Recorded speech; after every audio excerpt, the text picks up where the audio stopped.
n'apprécie pas. Et je reste à votre disposition donc, pour répondre à vos questions. Merci, chers collègues. C'est moi, je vais pour tous ces éclaircissements. Je passerai la parole si vous avez des questions, des éléments d'information, des interrogations. Oui, monsieur. Le micro qui marche le mais sinon, venez. Je présente plus. Peut-être qu'on... C'est la chose de oui.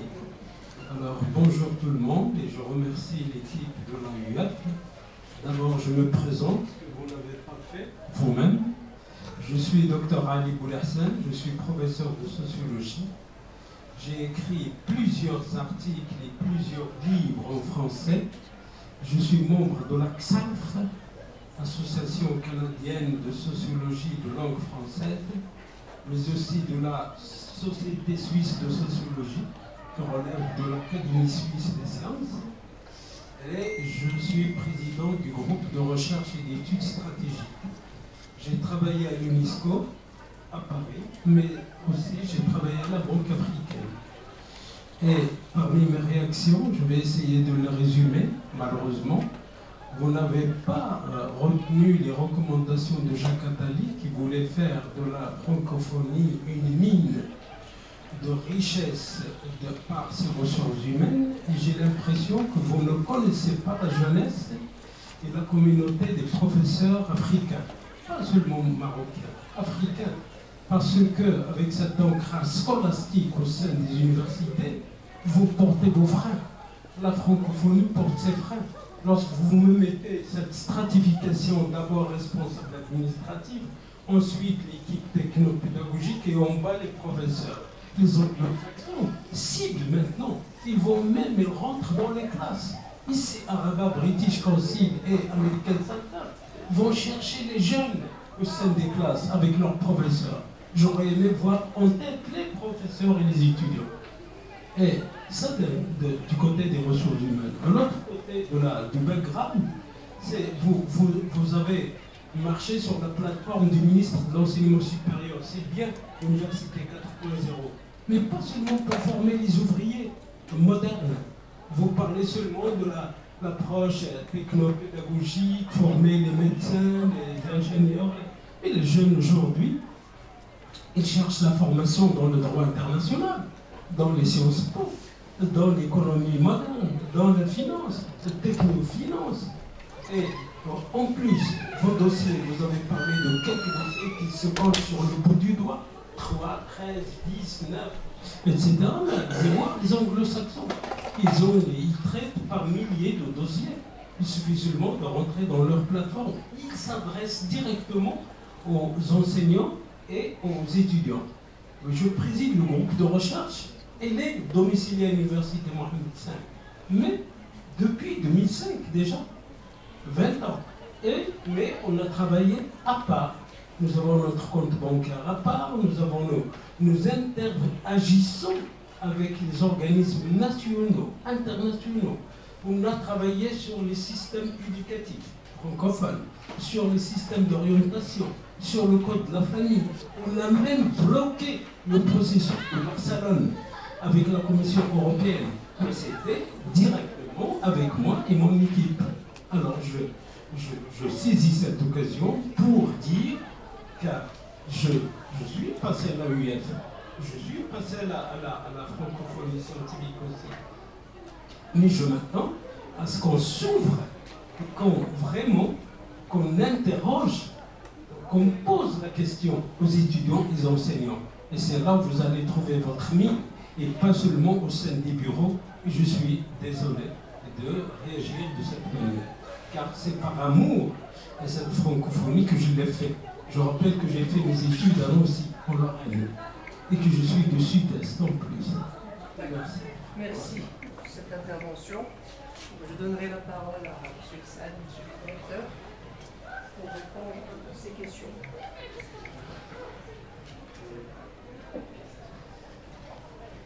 Merci pour vos commentaires. En fait, je pense que là, depuis ce matin, on parle de ce qu'on peut, nous, comme Institut de l'AUF, proposer aux établissements universitaires pour développer la formation à distance, qui est destinée bien évidemment aux jeunes, au final.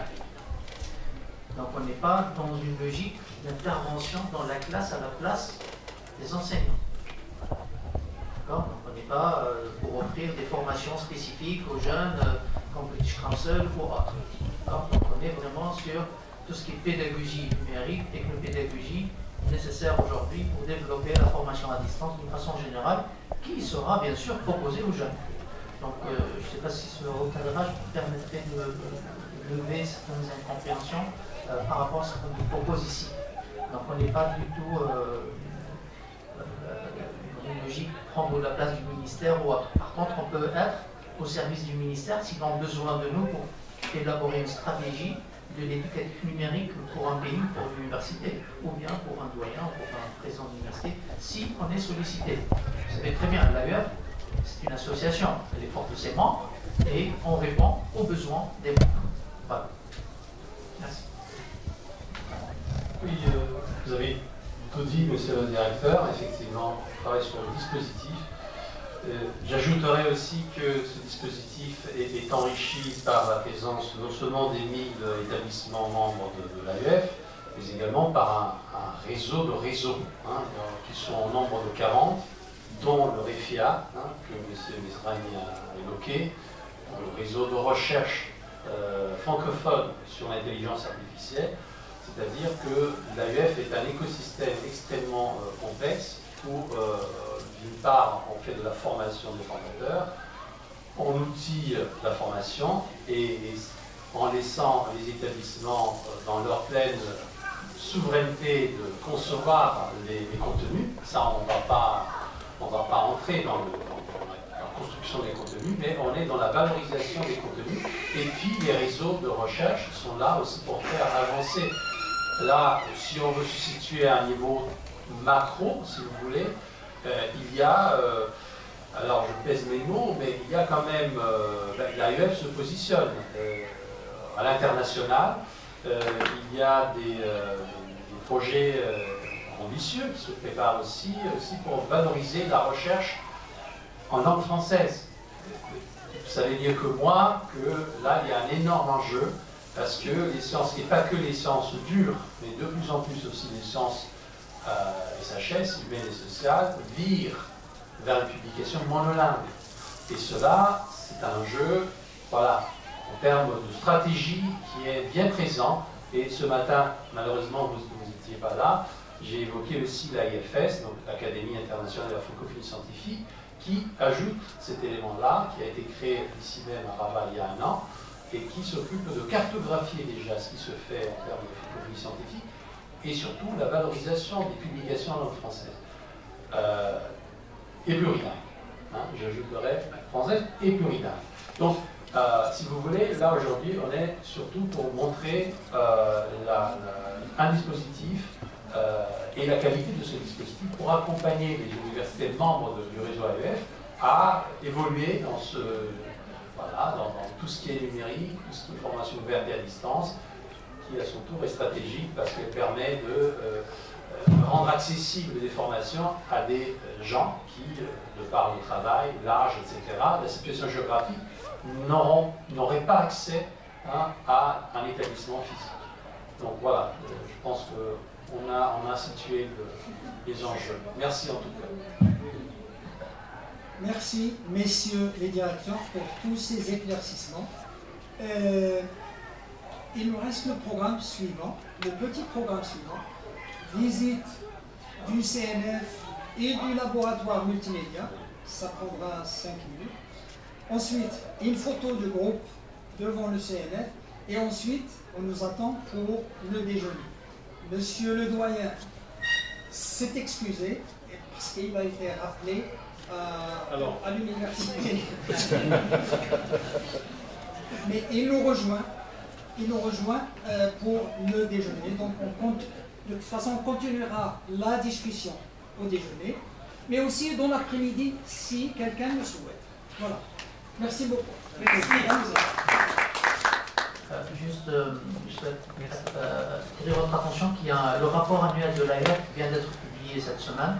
il est consultable. Il y a toute une partie, sur les 5 parties, dédiée à tout ce qui est formation à distance. À tout ce que fait l'AUF, l'IFIC, mais aussi d'autres acteurs pour cela. Et 25-26 juin, il y aura aussi une grande manifestation à Bucarest. C'est le premier colloque du réseau francophone de l'intelligence artificielle. Et donc une partie sera consacrée à tout ce qui est éducatif aussi. Donc c'est la fin de ce mois. Il y a des représentants de la région qui vont partir. Exactement. Donc il y a des représentants qui seront, et des experts de ce réseau. Donc vraiment, je sais que c'est pas parmi vous, est-ce que vous avez des CEF? Il y a un CEF Si, si. Voilà. Voilà, vous avez le CEF. Toutes les formations qui sont en train, je ne sais pas si vous avez suivi les formations, CEF, c'est à travers une plateforme que nous gérons à l'EFIC. Les attestations sont élaborées et aussi envoyées par l'EFIC pour contribuer sur la blockchain. Les formateurs qui vous ont formés pour la dernière partie cette année sont venus à l'EFIC pour enregistrer leurs vidéos. Donc vous voyez, on appuie aussi des projets à l'intérieur de l'AUF pour, et pas uniquement les établissements. Donc si vous avez des projets, n'hésitez pas aussi à venir vers nous. Merci.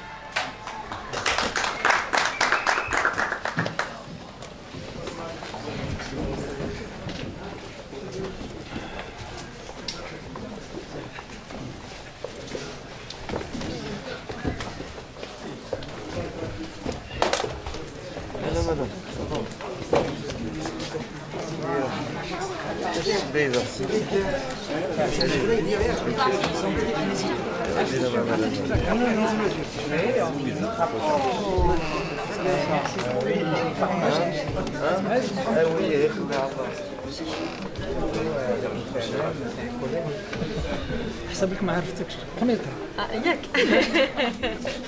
الله يحفظك ياك سوا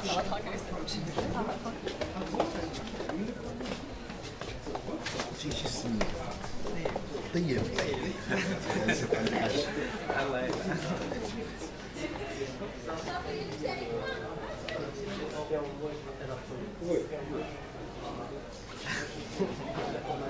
لا بعطينكم واتساب ما وعدتوني عطيني بالتسويق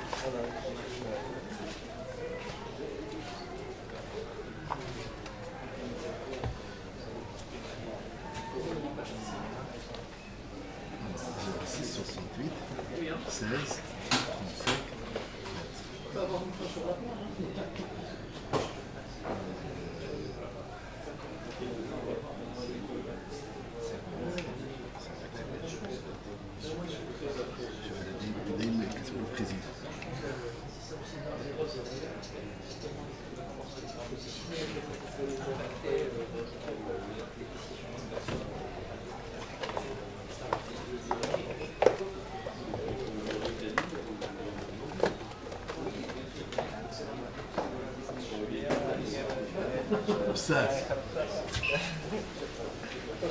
هذه عي كذا الله يحفظك شكرا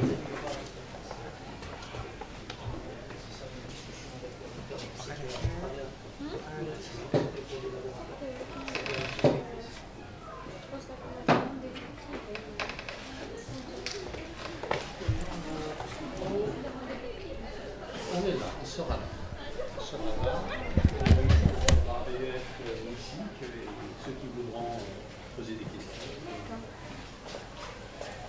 Et on verra si vous avez désinstaller. Merci.